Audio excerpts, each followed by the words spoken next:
বৌদিমণি, আজ একটু তাড়াতাড়ি ছুটি দেবে গো। দুদিন হলো আমার মেয়ে বকুলের ধুম জ্বর। গ্রাম থেকে মাস 2 হলো নতুন এই শহরে এসেছি। কিছু তো জানিও না কোথায় ভালো ডাক্তার বসে। আজ একটা খোঁজ পেয়েছি, তাই বলছি বিকেলে তাহলে তাড়াতাড়ি বাড়ি ফিরে ওকে ডাক্তারের কাছে নিয়ে যেতে পারবো। সংকোচ ভরে কথাগুলো বলে দরজার কাছে দাঁড়িয়ে অপেক্ষা করতে থাকে সন্ধ্যা, মানে বকুলের মা। যার উদ্দেশ্যে কথাগুলো বলা, তিনি তখন বিদেশ সফর সেরে এসে সকলকে শুভ বিজয় আর প্রীতি শুভেচ্ছা জানাতে ব্যস্ত, ফোন বা ভিডিও কলে। বেশ কিছুক্ষণ ধরে কথার উত্তর না পেয়ে আবার সন্ধ্যা ডাকে, বৌদি, ও বৌদি, বলছি কি। এতক্ষণ পর কথার জবাবে উত্তরে ভেসে আসে বৌদির কণ্ঠস্বর। কি রে, দেখছিস তো আমি লোকজনের সাথে কথা বলছি। তোর ব্যাপারটা কি? ছুটি দিতে হবে, তাই তো? ও আমি বুঝে গেছি, মোদ্দা কথা কি বলতে চাইছিস তুই। সেই এক নাটক, প্যান প্যানানি। সত্যি তোরা পারিস বটে অজুহাত বানাতে। পুজোর কটা দিন তো আমরা কেউ বাড়ি ছিলাম না, সেই কদিন তো দিব্যি মজাসে ছুটি নিলি, এখন আবার ছুটি দরকার? সে হবে না, আজ বিজয়া, বিকেলে বাড়িতে কিছু লোক আসবে, ঘরোয়া পার্টি আছে, অনেক গোছগাছ করতে হবে। সেগুলো শেষ না করে কিছুতেই ছুটি হবে না তোর। আর নইলে আমার বাড়ির কাজ ছেড়ে একেবারে ছুটি নিয়ে নে তুই।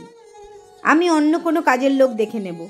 ভাত ছড়ালে কখনো কাকের অভাব হয় না, এটা মনে রাখিস। ভেবে দেখ কি করবি এবার। অগত্যা ঘর থেকে বেরিয়ে আসে বকুলের মা সন্ধ্যা। স্বামীর রিক্সা চালানো আর ওর লোকের বাড়ি কাজ করেই পেট চলে ওদের সংসারের। ঝট করে কাজ ছাড়লে হবে না। সমস্ত কাজ সেরে দিনের শেষে রাতের বেলায় যখন সন্ধ্যা বাড়ি ফেরে, ও দূর থেকে দেখে বস্তির সামনে অনেক লোকের জটলা। ওকে দেখে ছুটে আসে অনেকেই, এতক্ষণে এলে তুমি? এদিকে বকুল তো। কি হয়েছে আমার মেয়েটার? জিজ্ঞাসা করতে করতেই ছোট্ট ঘুপচি ঘরের দিকে দিক বিদিক জ্ঞান শূন্য হয়ে ছোটে সন্ধ্যা। ও দেখে বকুল শুয়ে আছে বিছানায়, মুখ দিয়ে গ্যাজলা উঠে চোখ মুখ স্থির হয়ে গেছে। পাড়ার ডাক্তার এসে বলে গেছেন সব শেষ। ধীর পায়ে মেয়ের বিছানার কাছে বসে সন্ধ্যা, বিড়বিড় করে বলে, আর একটু অপেক্ষা করতে পারলি না মা আমার? কাজবাড়ি থেকে ছুটি নিয়ে আমি এলাম তো, আর তুই জীবন থেকে একেবারে ছুটি নিয়ে নিলি। এ কেমন বিচার মা দুর্গার?